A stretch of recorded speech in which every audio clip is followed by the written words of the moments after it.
মামা একটা সিগারেট দেন তো। এই নাও মামা। নিন, টাকা নিন। মামা কেবল দোকান খুলেছি, খুলছে টাকা নাই তো, আপনি খুরচা করে দিয়ে যান। আচ্ছা, লাগবে না, রেখে দেন। কিন্তু মামা। আরে রেখে দেন তো। আমি কি আজকে প্রথম এখান থেকে সিগারেট নিচ্ছি নাকি? পরে দরকার পড়লে নিয়ে যাব, অসুবিধা কোথায়? আচ্ছা ঠিক আছে মামা। তোকে লাইটারটা দেন তো। এই নিন। তারপর অনেক সিগারেট ধরিয়ে সোজা হাঁটতে লাগলো। ও হে, আপনাদের তো পরিচয়টাই দেওয়া হয়নি। আসেন এবার পরিচয়টা দিয়ে নেওয়া যাক।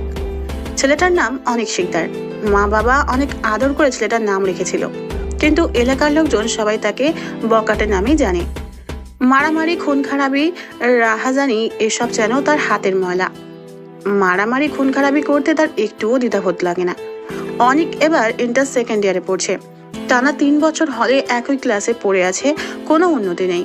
সেই বছরে 365 দিনের মধ্যে হাতে গোনা 6 থেকে 7 দিন কলেজে যায়। আজ কিভাবে যেন অনেক কলেজের দিকে যেতে লাগলো, কিন্তু তার ঘাড়ে কোনো ব্যাগ নেই, হাতে কোনো খাতা নেই, পকেটে কোনো কলম পর্যন্ত নেই। শুধু হাতে সিগারেট নিয়ে টানতে টানতে কলেজের ভিতরে যাচ্ছে। কলেজের প্রিন্সিপাল তাকে কিছু বলার সাহস পায় না, কারণ প্রিন্সিপাল তাকে অনেক ভয় পায়। একদিন তার একটা ক্লাস টিচার তাকে ক্লাসের মধ্যে কান ধরে দাঁড়িয়ে থাকতে বলেছিল, কিন্তু সে উল্টো সেই ক্লাস টিচারকে পুরো ক্লাস কান ধরে দাঁড় করিয়ে রেখেছিল। যাই হোক, বাদ দেই সেসব কথা, গল্পে ফিরে আসা যাক। অনেক কলেজের ভিতরে ঢুকে তার বন্ধুদের কাছে গেল। তার বন্ধুদের কাছে গিয়ে বলল, কি রে, তোরা কেমন আছিস সবাই? আমরা তো অনেক ভালো আছি, কিন্তু তোর কোনো খোঁজ খবর নেই। সারাদিন কোথায় থাকিস কিছু তো বুঝি না। আমাদের সাথে কি তোর দেখা করতে ইচ্ছে হয় না? আর বলিস না, কলেজে আসতে মন চায় না। তো কি করতে মন চায় শুনি? আচ্ছা বাদ দে তো এসব। আজ কলেজে অনেক নতুন নতুন স্টুডেন্ট দেখছি, ব্যাপার কি? সে কি তুই কিছুই জানিস না? আজ তো বছরের প্রথম ক্লাস হবে নতুনদের। ও তাই বলি, নতুন নতুন স্টুডেন্ট কলেজে কি করছে? তুই তো কলেজে আসিস না, জানবি কি করে? আচ্ছা চল তো একটু কলেজটা ঘুরে দেখি, অনেকদিন হলো তো কলেজে আসি না। আচ্ছা ঠিক আছে, চল। তারপর সবাই মিলে কলেজ ঘুরতে লাগলো। আজ কলেজের বছরের প্রথম ক্লাস হবে, আর সেটা অনেক জানে না। তাহলে আপনারা ভেবে দেখেন সে কেমন ছাত্র। তারপর সবাই মিলে ঘুরতে ঘুরতে ক্যান্টিনে গেল। ক্যান্টিনে গিয়ে সবাই মিলে বসে আছে। হঠাৎ এমন সময় কে যেন অনেকের পেছনে এসে দাঁড়িয়ে অনেককে বলল, হ্যালো, আমি আনিকা। আপনার নামটা জানতে পারি? অনেক?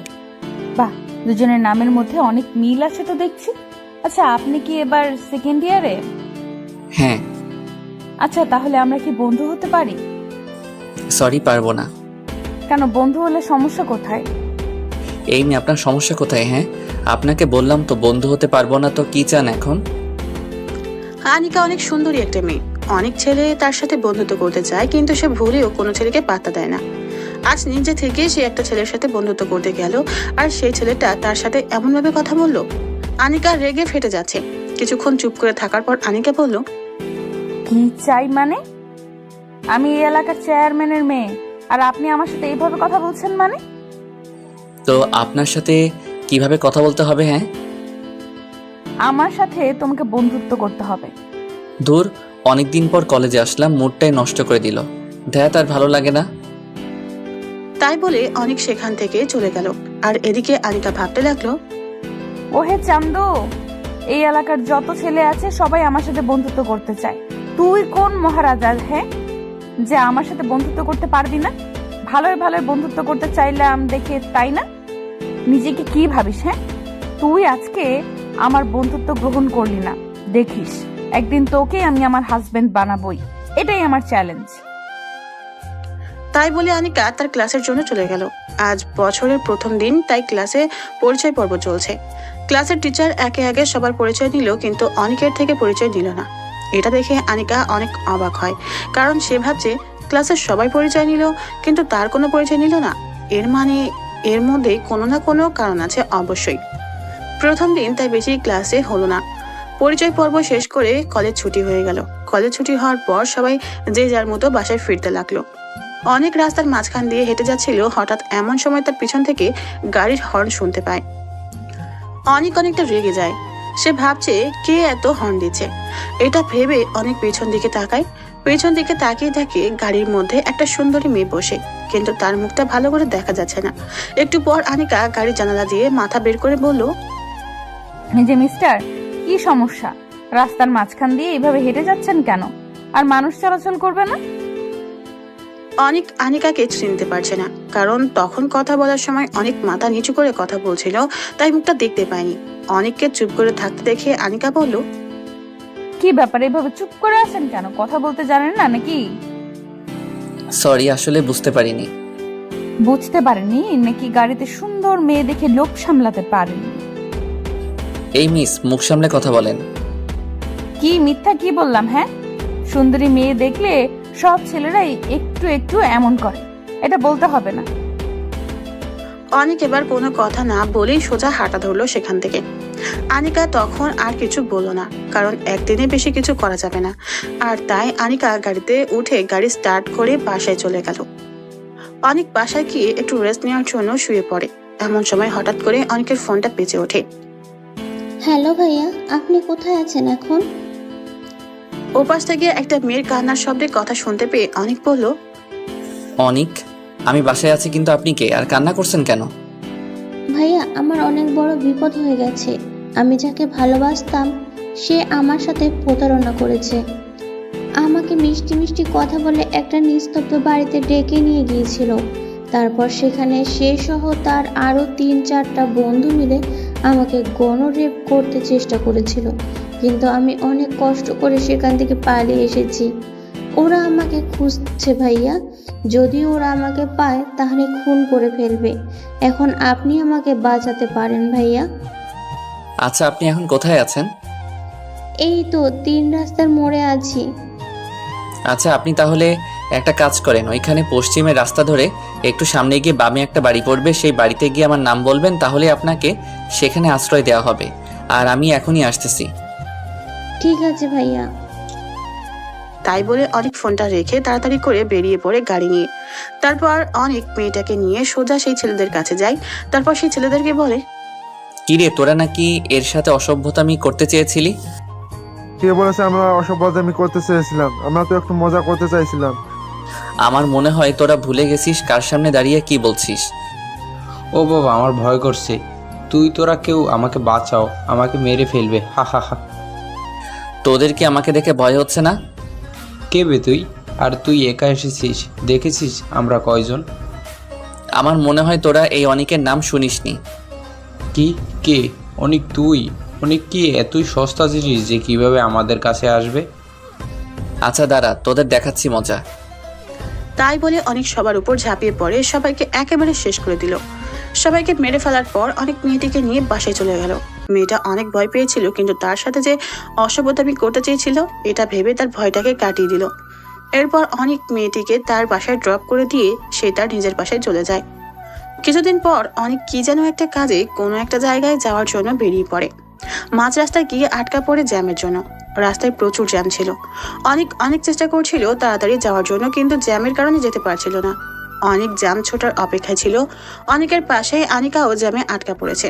আনিকা অনেককে লক্ষ্য করে তার সাথে কথা বলতে চাইল, কিন্তু অনেক এখানে তাকে কোনো পাত্তা দিল না।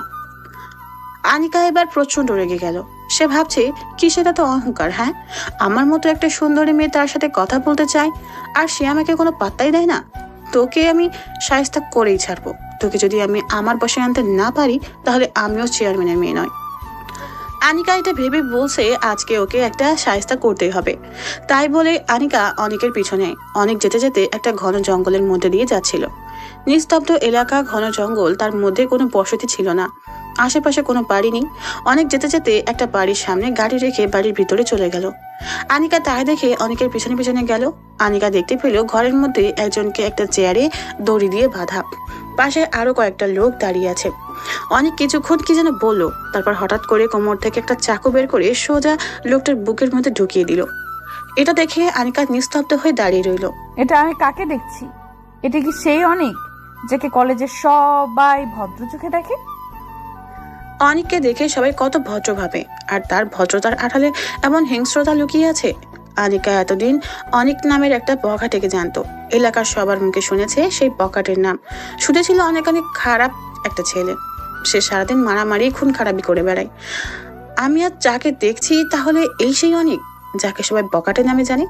আমি কোনোদিন ভাবতেও পারিনি অনেক এমন বখাটে বেরোবে। আনিকা এসব ভেবে যাচ্ছিল। আনিকা না চাইতেও তার মনের মধ্যে অনেকের জন্য ঘৃণা জমতে লাগে। আনিকা এখন অনেককে অনেক ঘৃণা করে। আনিকা সেখান থেকে সোজা তার বাসায় চলে যায়। আনিকা অনেকের এরূপ কিছুতেই মেনে নিতে পারছিল না। এর কিছুদিন পর অনেক একটা দোকানে বসে সিগারেট খাচ্ছিল। তখন তার পাশে দিয়ে হাসান যাচ্ছিল। হাসানকে দেখে অনেক বলল, কি রে, কোথায় যাস এভাবে? কেন রে, আমাকে এভাবে খোঁজার কারণ কি? কেন, তুই কিছু জানিস না? আমি আবার কি জানবো? আরে সামনে তো কলেজে অনুষ্ঠান। কলেজে কিসের অনুষ্ঠান? আরে এমনি কলেজে কুইজ প্রতিযোগিতা হয়েছিল, তারই পুরস্কার বিতরণ অনুষ্ঠান। আর অনুষ্ঠান যেন ভালো মতো হয় সেই দায়িত্ব আমাদেরকে দেওয়া হয়েছে। তো ভালো কথা, তোরা কাজ করবি, অসুবিধা কোথায়? আর আমি ওইসবের ভিতরে নাই। আমার এসব একদম ভালো লাগে না। আরে আমরা তো একা সবকিছু সামলাতে পারবো না, তোকে থাকতে হবে দোস্ত। আরে তুই তো জানিস আমার ওসব ভালো লাগে না, তাহলে কেন এভাবে বলছিস? প্লিজ না করিস না, এটা আমাদের প্রেস্টিজের ব্যাপার। আচ্ছা ঠিক আছে, যা। তো কাকে কাকে দায়িত্ব দিয়েছে? আমাকে, সজল, রাব্বি, সুমন, রোকেন, বাপি, রাকিব, আনিকা আর তুই, আমাদের সবাইকে থাকতে হবে। আচ্ছা, এই অনিকাটা কে রে?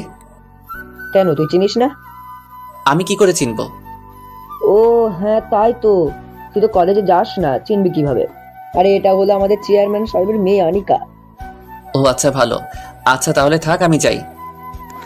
তাই বলে অনেক সেখান থেকে চলে গেল। অনেককে কেউ বোঝে না, সে কখন কি করে কেউ জানে না, বা কেউ বোঝার চেষ্টা করে না। অনেকের যখন যা মন চায় তখন তাই করে, আর তাই কেউ তাকে কখনো বিরক্ত করে না। এদিকে হাসানও সেখান থেকে চলে গেল। বলে কলেজে অনুষ্ঠানের আগের দিন হাসান অনেককে ফোন করে বলল, হ্যালো দোস্ত, কোথায় তুই? এই তো বাসায় আছি। কেন রে? তাড়াতাড়ি কলেজে চলে আয়। এখন এই সময় কলেজে কেন? আরে তুই কি ভুলে গেলি কালকে কলেজে অনুষ্ঠান, তোর সবকিছু ব্যবস্থা করতে হবে না? এখনই যেতে হবে? হ্যাঁ এক্ষুনি চলে আয়, আমরা কলেজে আছি। আচ্ছা ঠিক আছে, তোরা থাক, আমি আসতেছি। ফোনটা কেটে দিয়ে অনেক চলে গেল কলেজে। কলেজে গিয়ে সবাই মিলে আয়োজনের সব ব্যবস্থা করে। এরপর সবাই মিলে কাজ ভাগাভাগি করে নিল। সবাই ভাগাভাগি করে নেওয়া শেষে হাসান অনেককে বলল, আচ্ছা অনেক, তুই আর আনিকা বাজার করে নিয়ে আয়। কেন রে, আমি এখানে থাকি না? আরে যা তো, দুজনে বাজার করে নিয়ে আয় গা। দেখছিস তো আমরা সবাই কাজ করছি, তুই ওর সাথে যা। ওকে। তাই বলে সবাই যে যার মতো কাজে লেগে পড়লো। এদিকে অনিক এবং আনিকা একা রয়ে গেল। আনিকা অনিককে একা পেয়ে বলল, এই যে বখাটে অনেক। অনিক আনিকার মুখে তার এই নাম শুনে একটু অবাক হয়ে যায়, কারণ কলেজে কেউই তার এই নাম জানে না। কলেজের সবাই তাকে অনেক ভালো জানে। আনিকার মুখে এমন কথা শুনে অনিক তাকে বলল, এই যে মিস, আমি বখাটে না। কে বখাটে আর কে বখাটে না সেটা আমার খুব ভালো করেই জানা আছে। আপনি খুনি একটা, আমি সব জানি। আপনি কথায় কথায় মানুষ খুন করেন। অনিক আনিকার মুখে এমন কথা শুনে নিস্তব্ধ হয়ে দাঁড়িয়ে আছে। আনিকা তাই রেখে আবারও বলল, আমি কোনো বখাটের সাথে বাজার করতে যেতে পারবো না। পারবেন না কেন? আমি যে আপনার সাথে যাব, কে জানে আপনি আমাকে খুন করবেন না বা কিডন্যাপ করে নিয়ে যাবেন না। যদি আমাকে মেরে ফেলেন তখন আমি কি করব? আর তাই আমি একটা খুনির সাথে বাজারে যেতে পারবো না।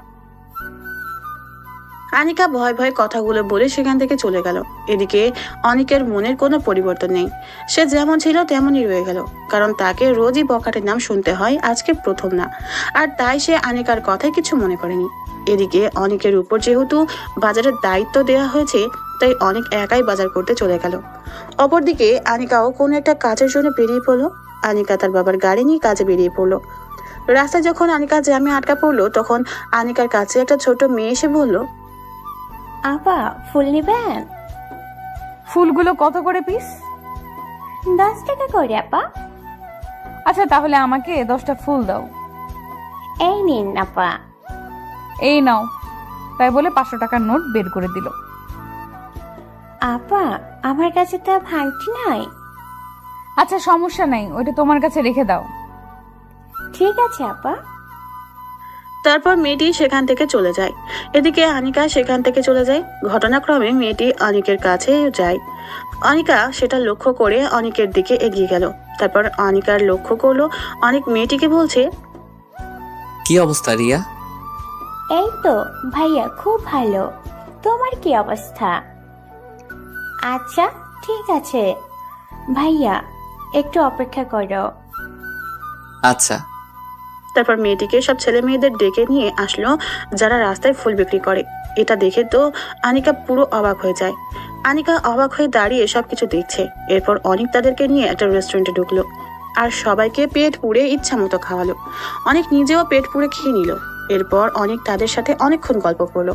অনেক তাদের সাথে অনেকক্ষণ গল্প করার পর তাদেরকে কিছু টাকা দিয়ে সেখান থেকে চলে গেল। সেটা দেখে তো আনিকা আরো অনেক অবাক হয়। এটা সে কাকে দেখছে? এটা কি সেই অনিক যে বকাটে? এটা কি সেই অনিক যে কথায় কথায় মানুষ মেরে ফেলে? আনিকার মাথায় সব প্রশ্ন ঘোরাফেরা করছে। এরপর আনিকা চিন্তা করলো ওই বাচ্চাগুলোকে ধরে অনিকের পরিচয় জানতে হবে। এরপর আনিকা অনিককে চলে যেতে দেখে ভাবলো এবার বাচ্চাগুলোকে ধরে তার পরিচয় জানতে হবে। কথা মতো আনিকা ওই বাচ্চাগুলোর মধ্যে একটা মেয়েকে ডেকে বলল, এই বাবু শোনো, জি আপা, বলেন। এই ছেলেটাকে যে তোমাদের খাবার খাওয়ালো আবার টাকা দিল? ওহো, ওইটা ওইটা তো আমাদের অনেক ভাইয়া। ওই যে বস্তিটা দেখছেন, আমরা সবাই ওখানেই থাকি। অনেক ভাইয়া প্রায় প্রতিদিনই আমাদের কাছে আসে। অনেক ভাইয়া আমাদের খাবার কিনে দেয়, অনেক রকম খেলনা কিনে দেয়। অনেক ভাইয়া আমাদের পড়াশোনা করার জন্য একটা স্কুলের ব্যবস্থা করে দিয়েছে। আমরা সবাই সেখানেই পড়াশোনা করতে পারি। খুব ভালো তো। হ্যাঁ আপা, অনেক ভালো। কিন্তু ভাইয়াটার না অনেক কষ্ট, জানেন? তার আবার কিসের কষ্ট? আপা, ভাইয়ের মা বাবা তাকে বাড়ি থেকে বের করে দিয়েছে। ভাইয়া মাঝে মাঝে অনেক কান্না করে। ভাইয়ার যখন কষ্ট হয় তখন আমাদেরও অনেক কষ্ট হয়। আমি প্রায় প্রতিদিনই চুপি চুপি দেখি ভাইয়া কান্না করে। পিচি মেয়েটার মুখে অনিকের এমন কথা শুনে কখন যে আনিকার চোখ দিয়ে পানি ঝরে পড়লো সেটা সে বুঝতেও পারেনি। আনিকার অনিকের প্রতি এক অজানা ভালো লাগা কাজ করতে শুরু করে তখন থেকে। আনিকা কেমন যেন মায়ায় বন্দী হয়ে যাচ্ছে আস্তে আস্তে। এরপর আনিকা সেখান থেকে চলে যায়। অনুষ্ঠানের দিন খুব সকালে আনিকা তাড়াতাড়ি করে কলেজে চলে আসে। আনিকা কলেজে এসে অনিকের জন্য অপেক্ষা করছে। অনেকক্ষণ সময় পেরিয়ে গেল কিন্তু অনিকের কোনো দেখা নেই। এদিকে অনুষ্ঠানের সময় হয়ে যাচ্ছে কিন্তু তবুও অনিকের দেখা মিলছে না। আনিকার এখন কেমন যেন অস্থির লাগছে, কিছু ভালো লাগছে না। আনিকা ভাবছে অনিক এখনো কেন কলেজে আসলো না। এরপর আনিকা হঠাৎই হাসানকে দেখতে পায়। আনিকা হাসানকে দেখে বলল, হাসান অনিক কোথায়? সে তো অনুষ্ঠানে আসবে না, তার তো এসব অনুষ্ঠান ভালো লাগে না। যদিও অনুষ্ঠানে আসে তাহলে কিছুক্ষণ থেকেই চলে যাবে। আচ্ছা, তুমিও কি একটু আসতে বলো না? ওকে বলেও কোনো লাভ হবে না, ও আসবেই না। এটা শুনেই আনিকার অনেক মন খারাপ হয়ে যায়। সে ভেবেছিল আজকে অনিকের কাছে মাপ চাইবে কালকের ব্যবহারের জন্য, কিন্তু আজকে তার কোনো পাত্তা নেই। আর আনিকার এসব ভেবে কোনো লাভ নেই, কারণ অনিক তাকে একদমই পাত্তাই দেয় না। এরপর খুব ভালো করে অনুষ্ঠানটা শেষ হয়ে যায়। অনুষ্ঠান শেষে আনিকা হাসানের কাছ থেকে অনিকের মোবাইল নাম্বারটা নেয়। এরপর আনিকা ভাবে তার পরিচয় গোপন করে অনিকের সাথে ফোনে কথা বলবে। কথা মতো আনিকা বাসায় গিয়ে রাতে অনিকের ফোনে কল করে। অনিক তার ফোনে আননোন নাম্বার দেখে একটু অবাক হয়ে যায়। তারপর সে ফোনটা রিসিভ করে। হ্যালো, কে বলছেন? আমি তোমার স্বপ্নের রানী বলছি। কেমন আছো আমার স্বপ্নের রাজকুমার? ওই কে আপনি? আর এসব কি ফালতু কথা বলছেন? আমি ফালতু কথা বলছি না গো, আমি তোমার রানী বলছি। তুমি আমাকে চিনতে পারছো না? সরি, আমি আপনাকে চিনতে পারছি না। আপনার পরিচয়টা দেন, না হলে আমি ফোনটা রাখলাম। আরে সত্যি বলছি, আমি তোমার রাজকুমারী। কেন আমাকে চিনতে পারছো না তুমি? শোনেন, আমার ফাইজলামো করার সময় নেই। যদি কিছু বলার থাকে সরাসরি বলে ফেলেন, আর না হলে ফোনটা রেখে দিলাম। আরে আরে, এত রাগ করো কেন? রাগলে কিন্তু তোমায় একটুও ভালো দেখায় না।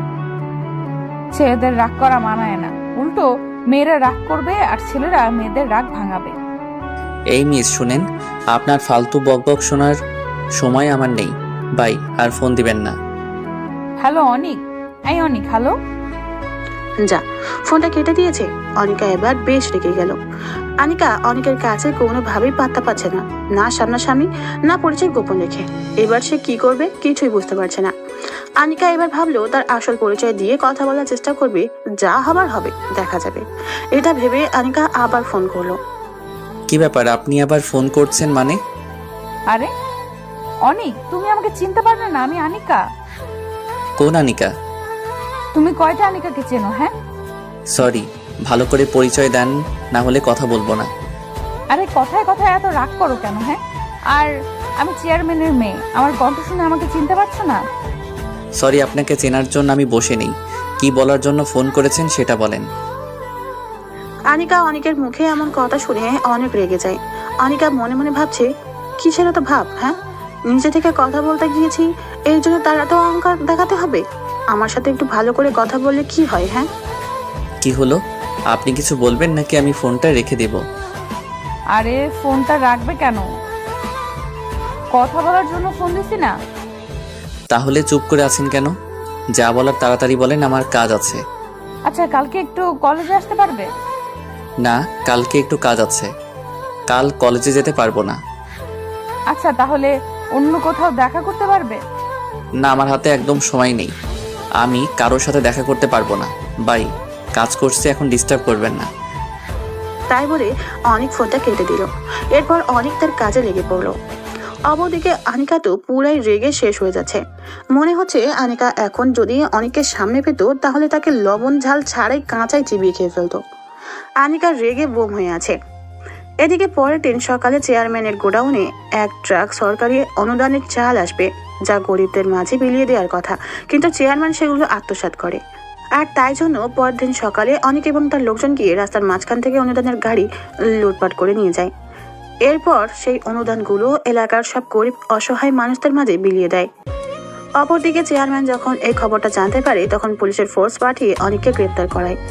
এ নিয়ে অনিককে অনেকবার চেয়ারম্যান সাহেব পুলিশে দিয়ে গ্রেপ্তার করায়, কিন্তু বরাবরই সে কোনো না কোনোভাবে জেলখানা থেকে বেরিয়ে আসে।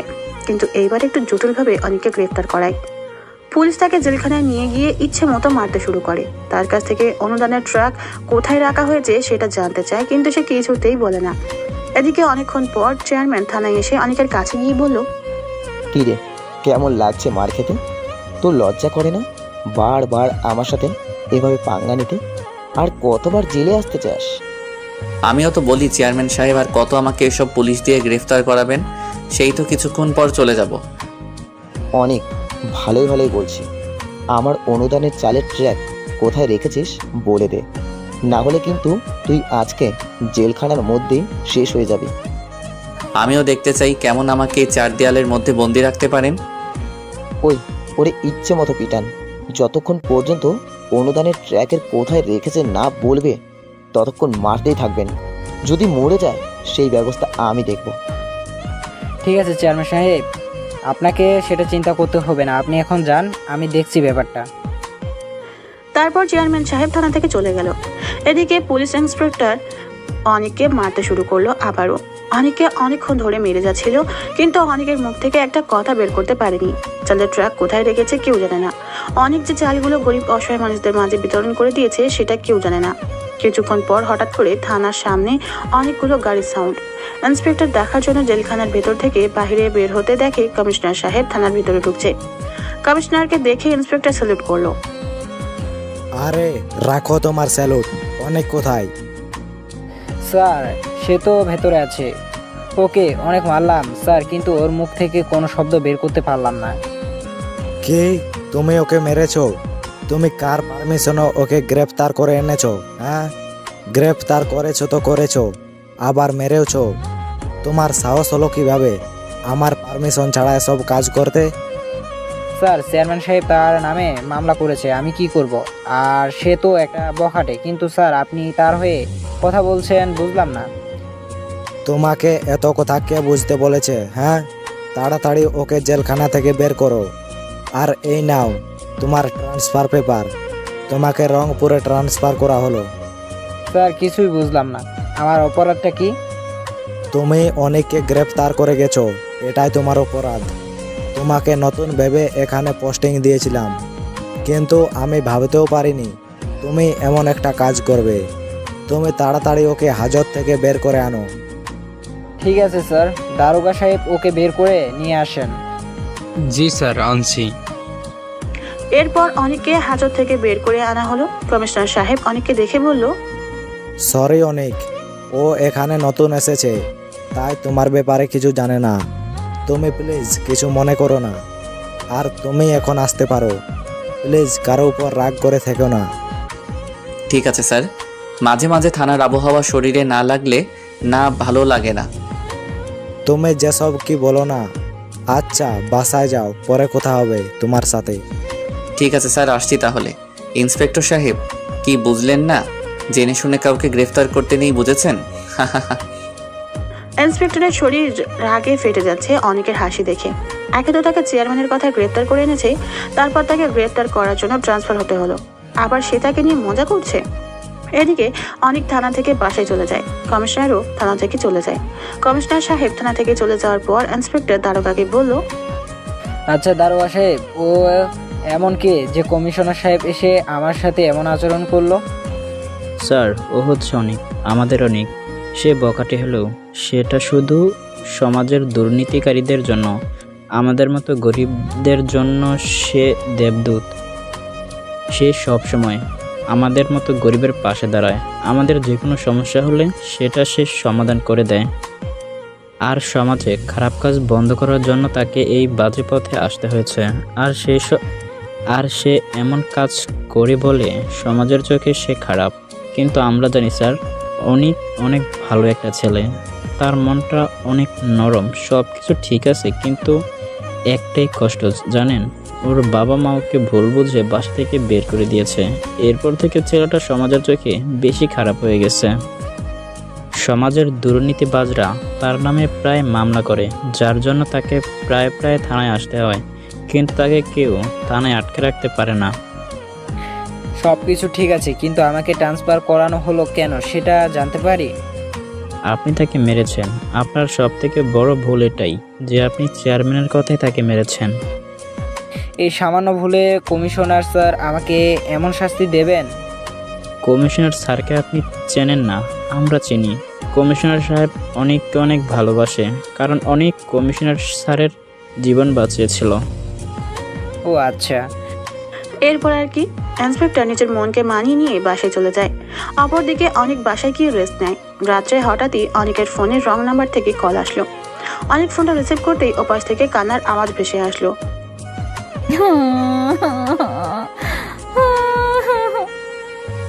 কি ব্যাপার, কে আপনি? আর এভাবে কান্না করছেন কেন? অনেক, আমি আনিকা। কোন আনিকা? দেখো অনেক, আমি এখন মজা করার মুডে নাই। বাবাকে কারা যেন ধরে নিয়ে গিয়েছে। আপনার বাবাকে কেউ ধরে নিয়ে গেছে মানে? আরে তুমি আমাকে এখনো চিনতে পারলে না? আমি চেয়ারম্যানের মেয়ে। বাবাকে একটু আগে কিছু গুন্ডারা এসে তুলে নিয়ে গেছে। আমরা এখন কি করব কিছুই বুঝতে পারছি না। তুমি একটা কিছু করো প্লিজ অনেক, প্লিজ তুমি কিছু একটা করো। তাই বলে ফোনটা রেখে দেয়। এরপর অনেক বেরিয়ে পড়ে চেয়ারম্যানকে খুঁজতে। অনেক সব জায়গায় খুঁজতে লাগলো, কিন্তু কোথাও পাচ্ছিল না। অনেক খোঁজাখুঁজির পর সে জানতে পারে চেয়ারম্যানকে একটা গোডাউনে আটকে রাখা হয়েছে। তারপর অনেক সেখানে গিয়ে দেখলো কিছু ছেলে পেলে চেয়ারম্যান সাহেবকে বেঁধে রেখেছে। অনেক তাদের কাছে গিয়ে বলল, কি রে, তোরা চেয়ারম্যান সাহেবকে ধরে এনেছিস কেন? ভাই, এটা আমাদের নিজেদের ব্যাপার, প্লিজ আপনি এর ভিতরে আসবেন না। আমি এর ভিতরে আসবো না মানে? তোরা তাকে কেন ধরে এনেছিস সেটা বল। ভাই, সে আমাদের এলাকায় ঠিকভাবে চলতে দেয় না, আমাদের ব্যবসায় হাত দিচ্ছে। তোরা খারাপ কাজ করিস তো তোদের বাধা দেবে না? ভাই আপনি প্লিজ এখান থেকে যান, না হলে কিন্তু আমরা আপনাকে যে সম্মানটা দিচ্ছি সেই সম্মানটা পাবেন না। কি করবি তোরা? আরে এত কথা বলার কি আছে, মেরে দেই ওকে। তুই কে রে যে তোকে দেখে ভয় পেতে হবে? তারপর সেখানে মারামারি শুরু হয়ে যায়। অনেক এসব ব্যাপারে প্রফেশনাল, তাই সে সবাইকে মেরে সেখান থেকে চেয়ারম্যান সাহেবকে উদ্ধার করে নিয়ে আসে। চেয়ারম্যান সাহেব অনেকের এমন আচরণে অনেক অবাক হয়, কারণ সে ভাবছে যাকে সে এলাকার পকেটে নেমে জানে, যার বিরুদ্ধে অনেকবার অ্যাকশন নিয়েছে, অনেকবার জেল হাজতে পাঠিয়েছে, সে তাকে বাঁচাবে এটা কখনো আশা করেনি। চেয়ারম্যান সাহেব অনেককে বলল, অনেক, আমি সত্যি কখনো ভাবতে পারিনি তুমি আমাকে কখনো এভাবে সাহায্য করবে। আমি তোমার বিরুদ্ধে এত অ্যাকশন নিলাম, বিশেষ করে তোমাকে আজ গ্রেপ্তার করে যে মার খাওয়ালাম, তারপরেও যে তুমি আমাকে এখানে বাঁচাতে আসবে এটা আমি ভাবতেই পারছি না। তুমি আমাকে মাফ করে দিও অনেক, তোমার সাথে অনেক খারাপ আচরণ করেছি আমি। আরে চেয়ারম্যান সাহেব, কি বলছেন এসব? এসব কথা বাদ দেন তো। আপনি যদি জনগণের দিকে একটু নজর দেন, গরিব অসহায়দের সাহায্য করেন, তাহলে তো আমাকে এসব কাজ করতে হয় না। তুমি কোনো চিন্তা করো না অনেক, এখন থেকে আমরা এলাকার গরিব অসহায় বড়লোক সবাইকে এক চোখে দেখব এবং সবাইকে সম্মান সাহায্য করব। নিজে কোনো জিনিস অত্যসক্ত করব না। যদি মানে তাহলে তো ভালোই, আর না হলে আমাকে আবারও খারাপ হতে হবে। না অনেক, তোমাকে আর কিচ্ছু করতে হবে না। এবার থেকে যা করার আমি নিজেই করব। আচ্ছা ঠিক আছে। এরপর অনেক চেয়ারম্যান সাহেবকে বাসায় পৌঁছে দেয়। তারপর সে তার নিজের বাসায় চলে যায়। চেয়ারম্যান সাহেব এরপর থেকে একদম ভালো হয়ে যায়। সে গরিব অসহায় মানুষদের সাহায্য করতে শুরু করে। এলাকার মধ্যে কোনো ধরনের প্রতারণা হতে দেন না। অনেক বাসায় গিয়ে ঘুমিয়ে পড়ে। পরের দিন সকালে হঠাৎই তার ফোন বেজে ওঠে। হ্যালো, কে বলছেন? আমি আনিকা। কোন আনিকা বলছেন? কোন আনিকা ফোন করার কথা ছিল শুনি? ও আপনি? সরি, চিনতে পারিনি। তুমি কি নিজেকে কি ভাবো? তোমার সাথে যতবারই কথা বলতে চাই ততবারই আমাকে অ্যাভয়েড করো। দেখো, সত্যি আমি তোমাকে চিনতে পারিনি। হয়েছে, আর মিথ্যা কথা বলা লাগবে না। আচ্ছা, এখন ফোনটা রাখছি, ঘুমাবো। তাই বলে অনেক ফোনটা কেটে দেয়। এদিকে আনিকা আবার ফোন দিল, কিন্তু ফোনটা রিসিভ হলো না। একসময় অনেক বিরক্ত হয়ে ফোনটা বন্ধ করে রাখলো। আনিকা সেটা দেখে আবারও রেগে বোম হয়ে গেল। আনিকা ভাবছে এবার সে কিছু একটা করবেই। আনিকাকে ইগনোর করে সে। এত বড় সাহস তার! সকাল 11টা বাজে। অন্তর রাস্তা দিয়ে হাঁটছে। এমন সময় আনিকা সামনে এসে অন্তরের রাস্তা ঘিরে ধরে। গল্পের মধ্যে হিরো হিরোইন দুজনের নাম প্রায় একই হওয়ার কারণে আপনাদের গল্পটি পড়তে একটু সমস্যা হচ্ছে, আর তাই গল্পের মধ্যে হিরোর নাম চেঞ্জ করে দিলাম। আনিকাকে রাস্তা দিয়ে ঘিরে ধরে দেখে অন্তর বলল, কি ব্যাপার, রাস্তা ঘিরে ধরলে কেন? সকালে তুমি ওইভাবে আমার কলটা কেটে দিলে কেন? আর তোমার ফোনটাই বা বন্ধ করে রেখেছো কেন? ঘুম ছিলাম, তাই ফোনটা কেটে দিয়েছি। তাহলে ফোনটা বন্ধ করে রেখেছিলে কেন? আমার ইচ্ছা হয়েছে, তাই ফোন বন্ধ করে রাখছি। তোমার কোনো সমস্যা? অনেক সমস্যা। কি সমস্যা শুনি? কি সমস্যা দেখবে, দাঁড়াও দেখাচ্ছি। এই বলে আনিকা অন্তরের মাথা ধরে অন্তরের ঠোঁটের সাথে আনিকার ঠোঁট এক করে দিল। অন্তর কিছু বুঝে ওঠার আগেই এই সব কিছু হয়ে গেল। পাশে থেকে সব মানুষ এই দৃশ্যটি ভালোই উপভোগ করছিল, কিন্তু এটা বেশিক্ষণ স্থায়ী হলো না। অন্তর এক ছটকাতে অনিকার থেকে নিজেকে আলাদা করে নিল। অন্তর এক প্রকার লজ্জিত হলো। তারপর অন্তর মাথা নিচু করে সেখান থেকে চলে গেল। আনিকা সেখানে দাঁড়িয়ে থাকে। অন্তর এদিকে ভাবছে, আমি তো অনেক বড় একটা বখাটে ছেলে, কিন্তু আনিকা তো দেখছি আমার থেকেও অনেক বেশি বখাটে। অন্তরকে প্রেমে ফেলবো আমি? তুই আমার বন্ধুত্ব গ্রহণ করিসনি। জীবনে যদি বিয়ে করতে হয় তাহলে তোকে করব, কথাটা যেন মাথায় রাখিস অন্তর। সেদিন বিকালের কথা। অন্তর দোকানে বসে সিগারেট টানছে। এমন সময় আনিকা কোথায় থেকে যেন এসে অন্তরের মুখ থেকে সিগারেটটা নিয়ে দূরে ছুঁড়ে ফেলে দিল। এটা দেখে অন্তর অনেকটা ক্ষিপ্ত হয়ে বলল, এটা কি হলো আনিকা? হয়েছে, বেশ হয়েছে। তোমার সিগারেট খাওয়া যাবে না। কেন, আমি কি তোমার বাপের টাকায় সিগারেট খাচ্ছি? না, তবে আমার স্বামীর টাকায় খাচ্ছ। মানে কি? মানে বুঝবে না, আর তোমাকে এত কিছু বুঝতেও হবে না। শুধু এইটুকু জেনে রাখো, আজ থেকে সিগারেট খাওয়া যাবে না, ব্যাস। ধ্যাত, এই যে বখাটে অন্তর, সমস্যা কি? অন্তর এবার চুপসে গেল, কারণ এইটা তার একমাত্র দুর্বলতা যেখানে আনিকা টাচ করেছে। অন্তর স্ট্যাচুর মতো দাঁড়িয়ে আছে।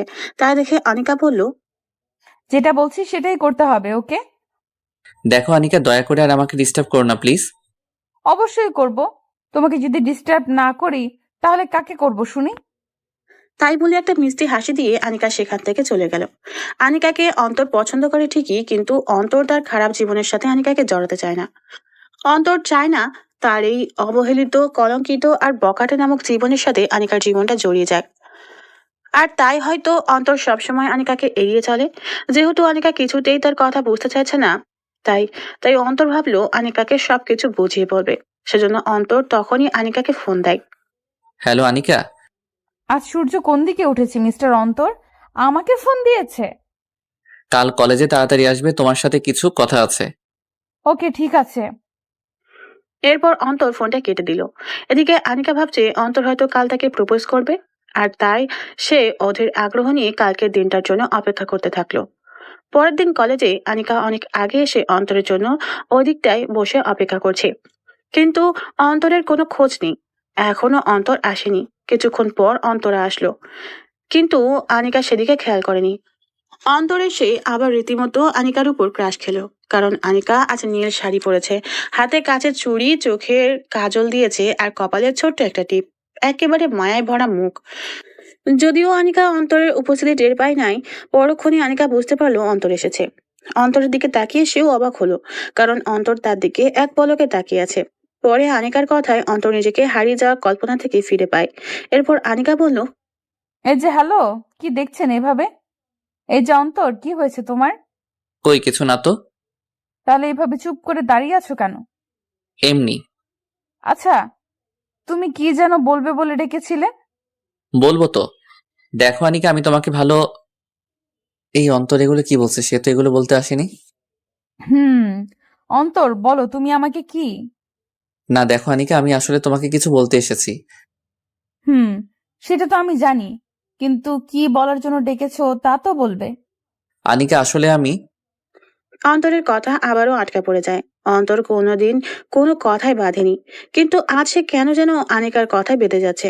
অন্তর বুঝতে পারলো সে আনিকার মায়ায় জড়িয়ে পড়েছে, আর তাই সে কোনো কথা না বলে সেখান থেকে চলে যেতে লাগলো। কিন্তু আনিকা পেছন থেকে দেখে অন্তরকে জড়িয়ে ধরলো। অন্তর বুঝতে পারছে তার সাথে ঠিক কি হচ্ছে, কিন্তু সেই নিজেকে ছাড়িয়ে নিল না, কারণ সেও যে আনিকাকে ভালোবেসে ফেলেছে। কিন্তু তারপরেও সে নিজেকে আনিকার থেকে আলাদা রাখতে চায়। তার মনটা কি সবসময় তাড়া করে বেড়ায়, কারণ সে একজন বখাটে ছেলে। সমাজে তাকে সবাই বখাটে নামে চেনে। এই কথা মনে হতেই অন্তর আনিকার থেকে নিজেকে ছাড়িয়ে নিল, আর সে আনিকাকে কিছু একটা বলতে যাবে, ঠিক তখনই কোথায় থেকে যেন কিছু পোলাপান মিলে অন্তরকে বলছে, কিরে, সেদিন তো আমার অনুপস্থিতিতে আমার লোকজনের সাথে খুব মারামারি করলি, আজ দেখি তোর কত দম। শোনো, এখন আমি মারামারি করার মুডে নাই, প্লিজ এখন ডিস্টার্ব করিস না। কেন রে, আমাদেরকে দেখে ভয় পেয়ে গেলি? তোর মনে হয় সেদিনের কথা মনে নেই? তোর মুখে যে কাটা দাগটা এখনো কাঁচা আছে, এত তাড়াতাড়ি আমার মায়ের কথা ভুলে গেলি? হ্যাঁ, না, আমি কিছুই ভুলিনি, আর তাই আজকে সবকিছু প্রতিশোধ নিতে এসেছি। তার মানে আজকে তোরা প্রস্তুত হয়ে এসেছিস? আজ তোকে খালাস করে তারপরে আমরা এখান থেকে যাব। আচ্ছা তাহলে আই দেখি কেমন পারিস। তারপর গুন্ডাদের সাথে অন্তরের মারামারি শুরু হয়ে গেল। অন্তর মারামারিতে খুব এক্সপার্ট, তাই মারামারিটা বেশ জমে উঠছে। অন্তর সবাইকে মেরে প্রায় কাহিল করে দিয়েছে। অন্তর সামনে থেকে একটা ছেলেকে মারছে, হঠাৎ করে একজন পেছন থেকে এসে অন্তরের পিঠে চাকু ঢুকিয়ে দিল। পিছন থেকে ছুরি মারলি? সাহস থাকলে সামনে থেকে মার দেখি। তাই বলে ছেলেটাকে টেনে সামনে নিয়ে এসে পিঠ থেকে চাকুটা বের করে সেটা দিয়েই ছেলেটাকে শেষ করে দিল। এরপর সে চাকু দিয়ে আরো 2-3 জনকে শেষ করলো। এটা দেখে বাকি সবাই ভয়ে পালিয়ে গেল। সবাই চলে যাওয়ার পর অন্তর তার পিঠে হাত দিয়ে মাটিতে বসে গেল। অন্তরের পিঠ দিয়ে অঝরে রক্ত ঝরতে লাগলো। এটা দেখে আনিকা চিৎকার করে কান্না করলো। ওই তুমি কান্না করছো কেন? তাড়াতাড়ি গাড়িটা বের করো, হাসপাতালে যেতে হবে। তুমি কেন এভাবে মারামারি করো? এসব মারামারি না করলে কি তোমার হয় না? দেখো, আজ যদি তোমার কিছু একটা হয়ে যেত, তাহলে আমি কাকে নিয়ে স্বপ্ন দেখতাম? তুমি এসব কথা এখন বন্ধ করবে? তাড়াতাড়ি গাড়িটা বের করো, এসব আমার নিত্যদিনের খেলা। গাড়ি তো বের করবই, কিন্তু তার আগে বলো তুমি এসব কাজ ছেড়ে দিবে? এই জন্যই আমার মেয়েদের একদম পছন্দ না। এদিকে আমি মারা যাচ্ছি, ওদিকে তার বকবক শেষ হচ্ছে না। থাকো তুমি, তোমার গাড়ি আনতে হবে না, আমি একাই চলে যাচ্ছি। তাই বলে অন্তর তার শার্টটা খুলে পিঠে পেঁচিয়ে নিয়ে হাঁটতে শুরু করলো। এদিকে আনিকা শুধু কেঁদে যাচ্ছে। অন্তরকে হেঁটে যাওয়া দেখে আনিকা দৌড়ে গিয়ে গাড়ি স্টার্ট করলো। তারপর অন্তরের কাছে গিয়ে অন্তরকে গাড়িতে উঠিয়ে হাসপাতালে নিয়ে গেল। এরপর অন্তরকে নার্সরা ধরে তাড়াতাড়ি করে অপারেশন থিয়েটারে নিয়ে যাওয়া গেল। এরপর ডক্টর তার চিকিৎসা শুরু করে দিল। এদিকে আনিকা থিয়েটারের বাইরে বসে ফুপিয়ে ফুপিয়ে কান্না করেই যাচ্ছে। আনিকার কান্না যেন আজ থামার নয়। আনিকা ভাবছে, আজ যদি অন্তরে কিছু হয়ে যেত তাহলে আমার কি হতো? আমি কাকে নিয়ে বাঁচতাম?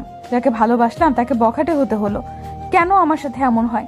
আমি তো চেয়েছিলাম একটা সাধারণ ছেলেকে ভালোবাসতে, যে সবকিছু ভুলে শুধু আমার দুষ্টু মিষ্টি আবদারগুলো পূরণ করবে আর আমাকে তার পৃথিবীর পৃথিবী ভেবে সব থেকে বেশি ভালোবাসবে। আমার ভালোবাসায় কি কোনো কমতি আছে? কেন অন্তর বাজে কাজে নিয়োজিত? অন্তর একবার সুস্থ হয়ে উঠুক, আমি ওর কাছ থেকে জেনে ছাড়বো কেন বখাটে হয়েছে।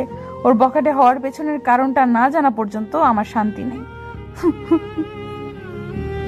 শুধু শুধু আমার চোখের জল চড়ছে, আর কিছুই ভালো লাগছে না। ডাক্তার যে কখন থিয়েটার থেকে বেরোবে। আনিকা বসে বসে কান্না করছে আর এসব ভেবে যাচ্ছে। এদিকে ডাক্তার অনেকক্ষণ চিকিৎসা করার পর থিয়েটার থেকে বেরিয়ে আসলো। ডাক্তারকে থিয়েটার থেকে বের হতে দেখে আনিকা দৌড়ে গেল ডাক্তারের কাছে।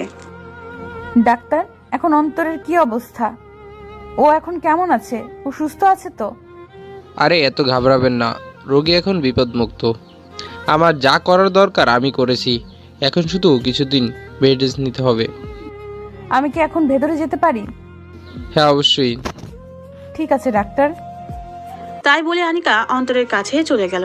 আনিকা ভিতরে গিয়ে দেখলো অন্তর বেডের উপর শুয়ে আছে, পাশে নার্স স্যালাইন পরিবর্তন করে দিচ্ছে। আনিকা অন্তরের কাছে গিয়ে বসলো, তারপর অন্তরের হাত ধরে বলল, এখন কেমন লাগছে অন্তর? মোটামুটি ভালো। আনিকা মনে মনে যা ভেবেছিল সেসব অন্তরকে বলতে চাইলো, কিন্তু আবার পরক্ষণে ভাবলো এটা তো হাসপাতাল, এখানে ওইসব কথা বলা যাবে না। আর তাই আনিকা সেসব কথা বললো না। এদিকে নার্স স্যালাইন পরিবর্তন করে কেবিন থেকে বেরিয়ে যেতে লাগলো। এমন সময় আনিকা নার্সকে বলল, নার্স, অন্তরকে কবে বাসায় নিয়ে যাওয়া যাবে? এখন তো উনি সেফ আছেন, তাই চাইলে কাল সকালেই নিয়ে যেতে পারবেন। ধন্যবাদ আপনাকে। তাই বললে নার্স কেবিন থেকে বেরিয়ে গেল। এদিকে আনিকা অন্তরের সেবা করা শুরু করে দিল। সারাদিন ধরে আনিকা হাসপাতালে বসে অন্তরের যখন যেটা প্রয়োজন হচ্ছে সেটা করে দিচ্ছে। অন্তর কি ওষুধ খাওয়ানো, খাবার খাওয়ানো সবকিছু নিজেই করছে। এরপর দেখতে দেখতে রাত হয়ে যায়। তখন অন্তর আনিকাকে বলল, আনিকা, অনেক রাত হয়ে গেল, তুমি বাসায় যাও। তোমাকে এখানে রেখে আমি বাসায় যাব? হ্যাঁ বাসায় যাও, আঙ্কেল বাসায় অনেক চিন্তা করবে। কিন্তু তোমাকে একা রেখে আমি কিভাবে যাব বাসায়? আরে আমার কোনো সমস্যা হবে না, আর কোনো সমস্যা হলে নার্সরা তো আছেই, সো তোমাকে কোনো চিন্তা করতে হবে না, তুমি বাসায় যাও। আচ্ছা ঠিক আছে। এরপর আনিকা বাসায় চলে গেল। এদিকে অন্তর ওষুধ খেয়ে ঘুমিয়ে পড়লো। পরের দিন সকালে আনিকার ঘুম ভাঙতে একটু দেরি হয়ে যায়, আর তাই তাড়াতাড়ি করে বিছানা থেকে উঠে ফ্রেশ হয়ে নাস্তা করে হাসপাতালে ছুটে চলে যায়। হাসপাতালে এসে কেবিনে গিয়ে দেখলো অন্তর বেড়ে নেই। আনিকা তো অনেক চিন্তিত হয়ে গেল। এরপর আনিকা কেবিন থেকে বেরিয়ে নার্সের কাছে গিয়ে বলল, নার্স, অন্তর কোথায়? কালকের পেশেন্টটা? উনি তো সকাল সকাল চলে গেছে। আপনার কি, হ্যাঁ আপনাদের কমন সেন্স নাই? এইভাবে একটা রোগীকে হুট করে একা একা চলে যেতে দিলেন? আমরা কি করব? আমরা তো আর জোর করে রোগীকে আটকে রাখতে পারবো না। হয়েছে হয়েছে, আর অজুহাত দেখাতে হবে না, থাকেন আপনি। তাই বলে ক্ষিপ্ত হয়ে আনিকা হাসপাতাল থেকে বেরিয়ে গেল। আনিকা অন্তরের বাসার ঠিকানা জানে না, তাই বাসায় যেতে পারছে না। সে এখন কি করবে বুঝতে পারছে না। আনিকা বাসায় এসে অন্তরকে একটা কল দিল। হ্যালো অন্তর, এটা কি হলো বলো তো? কোনটা কি হলো? তুমি কাউকে কিছু না জানি হসপিটাল থেকে বাসায় চলে গেলে মানে? এখন আমি সুস্থ আছি তো হাসপাতালে থেকে কি করব? হসপিটালে থেকে কি করবে মানে? ডাক্তার তোমাকে বেড রেস্ট নিতে বলেছে, তুমি হুট করে এভাবে হসপিটাল থেকে চলে যাবে? আমার জন্য একটু অপেক্ষা করতে পারলে না? তোমার জন্য কেন অপেক্ষা করব? আমার জন্য অপেক্ষা করবে না তো কার জন্য অপেক্ষা করবে? আমি কারোর জন্যই অপেক্ষা করব না। কেন অপেক্ষা করবে না কেন? আমার ইচ্ছা, তাই অপেক্ষা করব। তোমার কোনো সমস্যা? হ্যাঁ, অনেক সমস্যা। তাহলে তুমি তোমার সমস্যাগুলো নিয়ে বসে থাকো, আমার কি? অন্তর, তুমি আমার সাথে এভাবে হেয়ালি করে কথা বলছো কেন? তাহলে কিভাবে কথা বলবো বলো? আমার সাথে একটু ভালো করেও তো কথা বলতে পারো নাকি? না, আমি ভালো করে কথা বলতে পারি না। তুমি না একটা রসহীন মানুষ। হ্যাঁ, আমি রসহীন মানুষ, তাতে কার কি? তোমার খোঁজ খবর নেওয়ার জন্য ফোন করলাম আর তোমার সাথে ঝগড়া করছি। এসব ভালো লাগে না। আমার খোঁজ খবর কে নিতে বলেছে? অন্তর। আচ্ছা হইছে, এখন বলো কেন ফোন করেছো? সকালে এভাবে হসপিটাল থেকে চলে গেলে নাস্তা করছো? হ্যাঁ, নাস্তা করছি। ওষুধগুলো ঠিকমতো খেয়েছো? হ্যাঁ, খেয়েছি। আচ্ছা অন্তর, কাল কি বলার জন্য আমাকে ডেকেছিলে বললে না তো? ওই তো আমি তোমাকে বলতে চেয়েছিলাম, আমি তোমাকে। আবারও অন্তর কোথাও বেঁধে যাচ্ছে। অন্তর কি বলতে চাচ্ছে আর কি বলছে কিছুই বুঝতে পারছে না। অন্তর আনিকাকে যে কথা বলার জন্য কালকে কলেজে ডেকেছিল সেটা সে কিছুতেই বলতে পারছে না। কি করে বলবে কিছুতেই বুঝতে পারছে না। বারবার কোথায় যেন বাধে যাচ্ছে অন্তরের, আর তাই অন্তর কলটা কেটে দিল। আনিকা কিছুই বুঝতে পারছিল না অন্তরের মনে কি চলছে। অন্তর কি বলতে চাচ্ছে, কি করতে চাচ্ছে কোনোটাই মাথায় ঢুকছে না। আনিকা চুপ করে বসে রইল। অপরদিকে অন্তর ভাবছে যে অন্তর মানুষ খুন করতে ভয় পায় না, আর সেই অন্তর একটা মেয়েকে সামান্য কথা বলতে পারছে না। একটা মেয়ের কাছে কথা বলতে সবকিছু উল্টে পাল্টে যাচ্ছে। অন্তর বুঝতে পারছে না তার জীবনে ঠিক কি ঘটতে চলেছে। অন্তর সবকিছু ভেবে আবারও চিন্তা করলো আনিকাকে এবার ফোন করে সবকিছু বলে দেবে। অন্তর চায় না যে তার সাথে আনিকার জীবনটা জড়িয়ে তার জীবনটাও নষ্ট করতে, কিন্তু পরক্ষণেই আবার আনিকার প্রতি মনটা আকৃষ্ট হয়ে ওঠে। যাই হোক, রাত প্রায় 11টা। অন্তরের চোখে কোনো ঘুম নেই। এদিকে আনিকারও একই অবস্থা। অন্তর ভাবছে এখন আনিকাকে ফোন করবে, কিন্তু হঠাৎই এমন সময় আনিকার কল আসলো। তখন তুমি ওইভাবে কল কেটে দিলে কেন? না এমনি। না, তুমি এমনিতেই কল কাটুনি। সত্যি করে বলো কি হয়েছে, আর কালকে কি বলার জন্য ডেকেছিলে সেটাও বলতে হবে। দেখো আনিকা, আমি একটা বখাটে ছেলে। তুমি তারপরেও কেন আমাকে ভালোবাসতে চাচ্ছ? কেন তুমি তোমার নিজের জীবনটা নষ্ট করতে চাচ্ছ? আমি তোমাকে কিছুই দিতে পারবো না। আমি তোমার কোনো আবদার পূরণ করতে পারবো না। আর কেনই বা তুমি আমার মতো অবহেলিত কলঙ্কিত বখাটে একটা ছেলেকে ভালোবাসবে? তোমার বাবার তো কোনো কিছুরই কমতি নেই, তারপরেও তুমি কেন আমার মতো বখাটে ছেলের পিছনে পড়ে আছো? তুমি আমার থেকে দূরে থাকো আনিকা, প্লিজ। এই কথা বলার জন্য তুমি কাল আমাকে ডেকেছিলে? তাহলে কাল বললে না কেন? আচ্ছা তাহলে এবার আমার উত্তর শোনো। আমি দুনিয়ার কিচ্ছু চাই না, শুধুমাত্র তোমাকে চাই। আমি আমার বখাটে অন্তরকে অনেক ভালোবাসি, আর আমি জানি আমার অন্তরও আমাকে অনেক ভালোবাসে। কে কে বলেছে যে আমি তোমাকে ভালোবাসি? সব কথা মুখে বলতে হয় না, আমিও কিছু বুঝি। এটা শুনে অন্তর ফোনটা কেটে দিল। অন্তরের কিছুই ভালো লাগছে না। এদিকে আনিকা কান্না করছে। অন্তর কি করবে কিছুই বুঝতে পারছে না। অন্তর ভাবছে সে তার বাবা মার সাথে কথা বলবে, কিন্তু তার মা বাবার সাথে সে কিভাবে কথা বলবে? তার মা বাবা তো অনেকদিন আগেই তাকে বাড়ি থেকে বের করে দিয়েছে। অন্তরের মাথায় কিছুই আসছে না। অন্তর একটা সিগারেট ধরিয়ে টানতে লাগলো। কিছুক্ষণ পর ঘুমের ওষুধ খেয়ে ঘুমিয়ে পড়লো। কিন্তু আনিকার তো চোখে ঘুম নেই, সে শুধু কান্না করেই যাচ্ছে। আনিকার বাবা তার কান্নার আওয়াজ শুনে তার কাছে গেল। কি হয়েছে রে মা? আমাকে বল কি হয়েছে?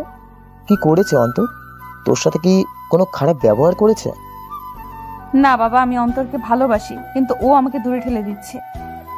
ও এই ব্যাপার? আচ্ছা, আমি অন্তরের সাথে কথা বলবো এই ব্যাপারে। সত্যি বাবা? তিন সত্যি। আই লাভ ইউ বাবা। আচ্ছা, এখন ঘুমিয়ে পড়ো। আনিকার বাবা এটা বলে চলে গেলেন। আনিকার বাবা চিন্তায় পড়ে গেলেন। অন্তর এক কথার মানুষ, সে কি শুনবে তার কথা? চিন্তায় এবার ঘুম হারাম হয়ে গেল তার। পরের দিন সকালে অন্তর চা খাচ্ছে চায়ের দোকানে বসে। এমন সময় আনিকার বাবার আগমন। অন্তর, এদিকে শোনো একটু। জি আঙ্কেল, কিছু বলবেন? কিছু বলার ছিল। জি আঙ্কেল, বলেন কি কথা? অন্তর, তোমার কাছে একটা জিনিস চাইবো, দেবে?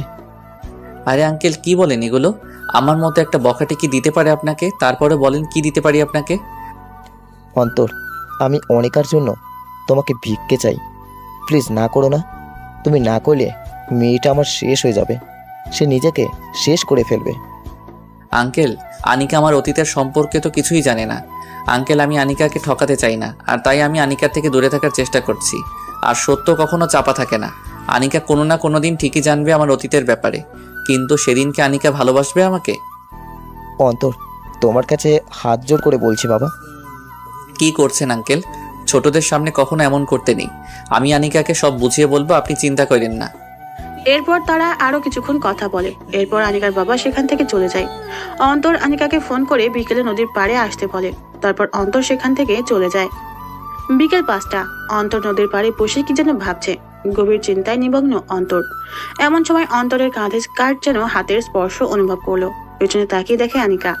মেয়েটার চোখ দুটো লাল হয়ে আছে। অনেক কান্না করেছে হয়তো রাতে। অন্তর মনে মনে অনেক ব্যথিত হলো। কেমন আছো আনিকা? তুমি জানো না আমি কেমন আছি। আনিকা, আমি অনেক দুঃখিত তোমাকে কষ্ট দেওয়ার জন্য, কিন্তু আনিকা, আমার কাছে ছাড়া কোনো উপায় জানা ছিল না। আনিকা, তুমি আমার ব্যাপারে অনেক কিছুই জানো না। যেগুলো জানলে হয়তো আমার প্রতি যে ভালোবাসা তোমার জন্মেছে সেটা মুহূর্তের মধ্যেই ঘৃণায় পরিণত হয়ে যাবে। কি বলতে চাও তুমি অন্তর? এরপর অন্তর বলতে শুরু করলো, আনিকা, আমার একটা অতীত আছে। সে অতীতের অন্তরের সাথে এখনকার অন্তরের কোনো সম্পর্ক নেই। সে অন্তর ছিল সবার ভালোবাসার, আর এই অন্তর হলো সবার ঘৃণার। সে অন্তর ছিল বাবা মায়ের অনেক আদরের সন্তান, আর এই অন্তর হলো মা বাবার সব থেকে ঘৃণার অন্তর। জানো আনিকা, আমার মা বাবার আমি একমাত্র সন্তান, কিন্তু আজ ৫টা বছর তাদের সাথে আমার কোনো যোগাযোগ নেই। অনেক চেষ্টা করেছি আমি মায়ের সাথে কথা বলতে, কিন্তু না, আমার সেই সৌভাগ্যটার হয়নি। অনেক চেষ্টা করেছিলাম বাবার মুখে সেই ভালোবাসার ডাক নামটা শুনতে, কিন্তু পারিনি আমি। অন্তর কাছে আর তার কথা আটকে যাচ্ছে। কিছুক্ষণ পর অন্তর আবার বলতে শুরু করলো, জানো আনিকা, আমি যখন অনার্সে পড়ি তখন একটা মেয়ের সাথে পরিচিত হয় আমাদের পরিচয়টা ছিল অনেক কাকতালীয়। মেয়েটার নাম ছিল আফরোজা মিলি। আমাদের পরিচয় হয় একদিন রাতে। সেদিন রাতে খুব বৃষ্টি হচ্ছে, আর আমি আমার নানুর বাসা থেকে বাইকে চড়ে বাসায় আসছি।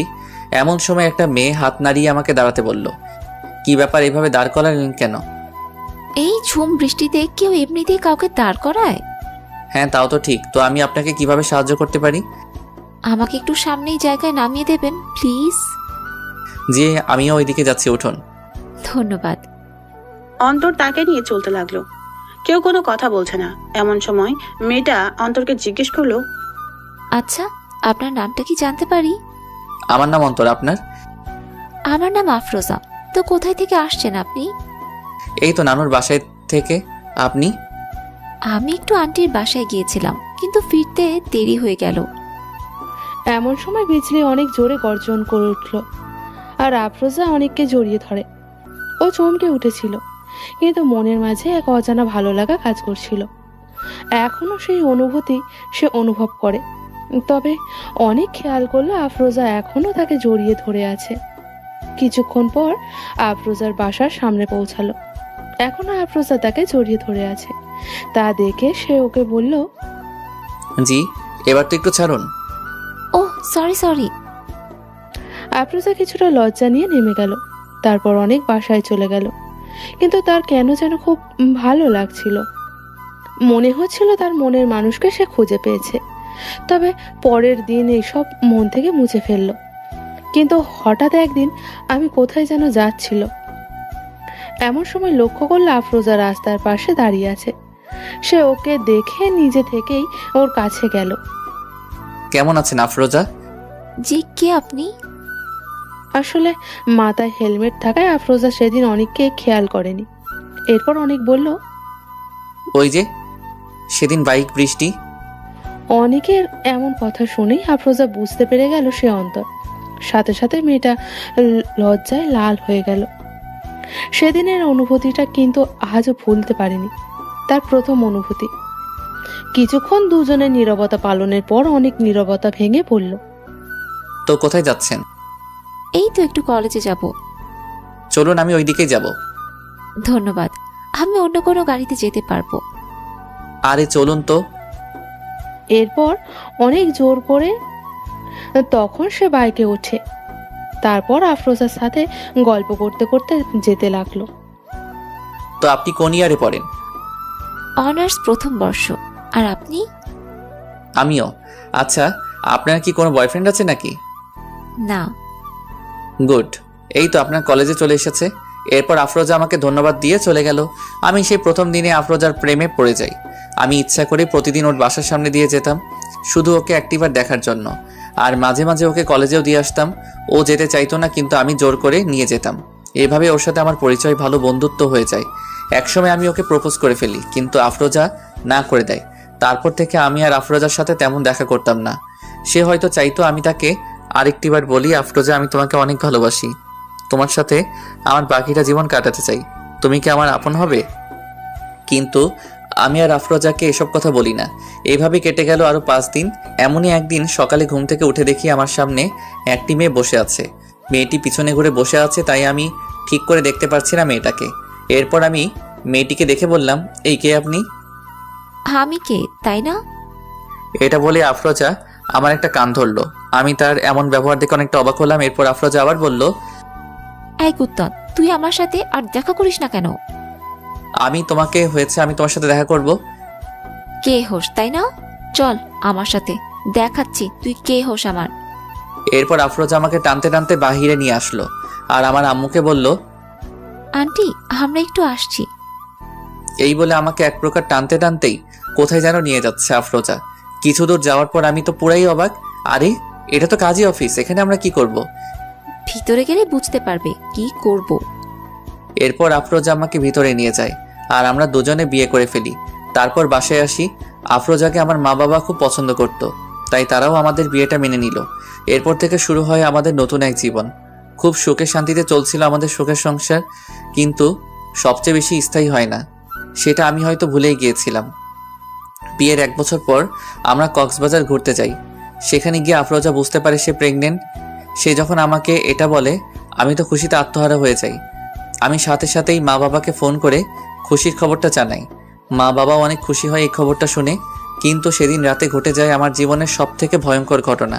সেদিন রাত 8টার দিকে আফরোজার প্রচুর মাথা ব্যথা শুরু হয়। আমি তার জন্য ওষুধ আনতে চাই, কিন্তু ফিরে এসে দেখি আফরোজা রুমে নেই। আমি পাগলের মতো আফরোজাকে খুঁজতে লাগি, কিন্তু কোথাও আমি আমার আফরোজাকে খুঁজে পাচ্ছিলাম না। কি করব কিছুই বুঝতে পারছিলাম না। এমন সময় দেখি অনেক দূর থেকে কে যেন বাঁচাও বাঁচাও বলে চিৎকার দিতে লাগলো। আমার আর বুঝতে বাকি রইল না সেটা আফরোজা। আমি সেখানে দৌড়ে চলে যাই, কিন্তু ততক্ষণে ওরা আমার আফরোজাকে শেষ করে ফেলে। তারা সবাই মিলে আমার আফরোজাকে গ্যাংরেপ করে। আমি সেখানে যাওয়ার আগে তারা আমার কলিজা আফরোজাকে দুনিয়া থেকে বিদায় করে নেয়। আনিকা, আমি সেদিন আমার আফরোজাকে বাঁচাতে পারিনি। আনিকা, আমার কলিজাটা অনেক চিৎকার করেছিল, ওদের কাছে হাত জোর করেছিল, কিন্তু তারা আমার কলিজার কোনো কথাই শোনেনি। তারা আর আফরোজাকে বাঁচতে দিল না। তাদের শত্রু ছিলাম আমি, কিন্তু তারা আমার আফরোজাকে মেরে ফেললো। ওরা আমাকে মারতে পারতো, কিন্তু কান্না করতে করতে বলছে। অন্তর কান্না করতে করতে আর কথাই বলতে পারছে না। অন্তর আর কোনো কথা বলতে পারছে না, বুকটা ফেটে যাচ্ছে কান্নায়। এবার অন্তরের কথাগুলো শুনে আনিকাও কেঁদে দিল। আনিকা তার কান্নাকে থামাতে পারছে না। কিছুক্ষণ পর অন্তর আবার বলতে শুরু করলো, জানো আনিকা, আফরোজা অনেক ভালো ছিল। সে আমার মা বাবার অনেক আদরের ছিল। আফরোজার কেউ ছিল না, তাই সে আমার মা বাবাকে তার নিজের মা বাবা মনে করত। সে একাই পুরো বাড়ি গুছিয়ে রাখত। অন্তর পাগলের মতো কান্না করছে। আনিকা কিছু না বুঝে নিজের ওড়না দিয়ে অন্তরের চোখের পানি মুছে দিল। আনিকা ভাবছে এত কষ্ট নিয়ে একটা মানুষ কিভাবে আছে। অন্তর আবার স্বাভাবিক হয়ে বলতে শুরু করলো, তারপর আমি বাসায় চলে আসি। অনেক কিছু মনের মধ্যে বাসা বাঁধতে শুরু করে। বাসায় যাওয়ার পর কলিং বেল বাজাতেই মা মিষ্টির প্যাকেট নিয়ে আমার সামনে আসে, কিন্তু আফরোজাকে মা না দেখতে পেয়ে আমাকে জিজ্ঞেস করে আফরোজা কোথায়। আনিকা, আমি তখন কোনো উত্তর দিতে পারিনি। আমি সেদিন বোবা হয়ে গিয়েছিলাম। আমি মা বাবাকে বলতে পারিনি মা আফরোজা আর নেই। আমি কিছু না বলে বাসা থেকে বের হয়ে আসি। আমার মা বুঝতে পারে কিছু একটা হয়েছে। আমি পরে মাকে সব কিছু খুলে বলি। সেদিন আমার মা বাবা আমাকে বাসা থেকে বের করে দেয়, কারণ সব দোষ আমার ছিল। আমি ওদের শত্রু ছিলাম, কিন্তু ওরা আমাকে না মেরে আমার কলিজাকে মেরে ফেলেছে। তারপর থেকে আমি আর কোনোদিন বাসায় যাইনি। হয়ে গেছি একটা বখাটে ছেলে। সবার চোখে হয়ে যায় ক্রিমিনাল। আমি পরে তাদের সবাইকে খুন করি যারা আমার কলিজাকে মেরে ফেলেছে। তারপর আমাকে জেলেও যেতে হয়েছে। অন্তর পাগলের মতো কান্না করছে, সাথে আনিকাও কাঁদছে। আনিকা বুঝতে পারছে না সে কি করবে। কিছুক্ষণ পর আনিকা সেখান থেকে চলে যায়। অন্তর আনিকার চলে যাওয়া দেখে ভাবছে। অন্তর আরো কিছুক্ষণ নদীর পাড়ে থেকে একটু মনটাকে হালকা করে বাসায় চলে যায়। পরের দিন সকালে আনিকা অন্তরকে কল করে। অন্তর আনিকার নাম্বার থেকে কল আসা দেখে অনেকটা অবাক হয়ে যায়। এরপর অন্তর কলটা রিসিভ করলো। অন্তর কোথায় আছো? নদীর পাড়ে আসতে পারবে একটু প্লিজ? কেন? আরে আসো না অন্তর, প্লিজ, না করো না। আচ্ছা, আসতেছি। এরপর অন্তর ফ্রেশ হয়ে চলে গেল নদীর পাড়ে। সেখানে গিয়ে দেখে একটা নীল পরী, মানে আনিকা নীল শাড়ি পরে আছে। অন্তর পিছন থেকে কাশি দিল। ও এসেছো তুমি? অন্তর একটা কথা বলতে পারি? হ্যাঁ বলো। অন্তর, আমি কি তোমার আফরোজা হতে পারি? হতে পারি কি তোমার সুখ দুঃখ কষ্টের সাথী?